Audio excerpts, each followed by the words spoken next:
ইয়াৰ উদযাপন সমিতিৰ সম্পাদকে অনুৰোধ কৰাৰ কাৰণে বিশেষ অনুশীলন নোহোৱাকৈয়ে আমি এটি আৰম্ভণি গীত গাবলৈ লৈছোঁ। কিবা ভুল হ'লে ক্ষমা প্ৰাৰ্থী। তোৰে মোৰে আলু কৰে যাত্ৰা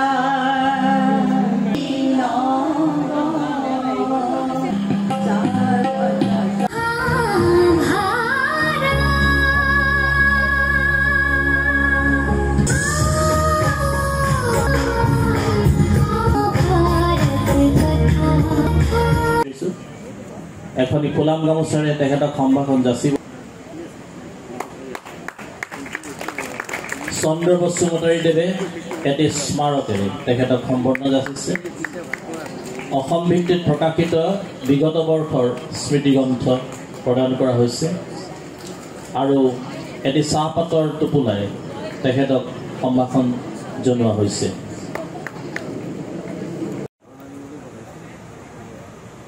আজি এই অনুষ্ঠানত উপস্থিত থকা আমাৰ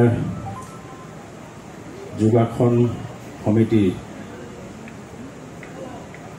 সন্মানীয় গুদাম লাগে, কিন্তু সেইটো মই লগে লগে লিষ্টত ভৰাই সেই কথাটো যে পাছদিনাখনে হ'ব ময়ো ভবা নাছিলোঁ তেওঁ যে এইখিনি দায়িত্ব ল'ব। গতিকে এনেধৰণে দিয়াৰ ব্যৱস্থা কৰিলে আৰু আমাৰ চাৰ্কিট হাউচটো যে আমাৰ পুৰণা সেইটো থাকিলেও নতুন এটা, গতিকে এনেধৰণে ভালেকেইটা পালোঁ, 3টা আটাৰবাগ নদী আৰু দিচাং নদী। গতিকে এনেধৰণে প্ৰায় 8-9টা আমি স্কিম আমি তাৰ পৰা পাবলৈ সক্ষম হ'লোঁ 14টাৰ ভিতৰত। প্ৰায় যি হ'লেও তাৰ কাৰণে আমি মুখ্যমন্ত্ৰী হিমন্ত বিশ্ব শৰ্মা ডাঙৰীয়াক আমি বিশেষভাৱে ধন্যবাদ দিব লাগিব। হেডমাষ্টাৰ অফ চালকাঠনি বাগান M E school, renowned social workers, আমি এতিয়া অনুৰোধ কৰিম উদ্যোক্তাসকলক দীপেন গগৈক উদযাপন সমিতিৰ তৰফৰ পৰা আদৰণি জনাবৰ কাৰণে।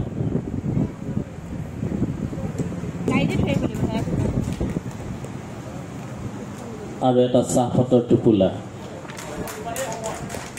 আৰু ছভেনিয়াৰ আছে যদি এখন।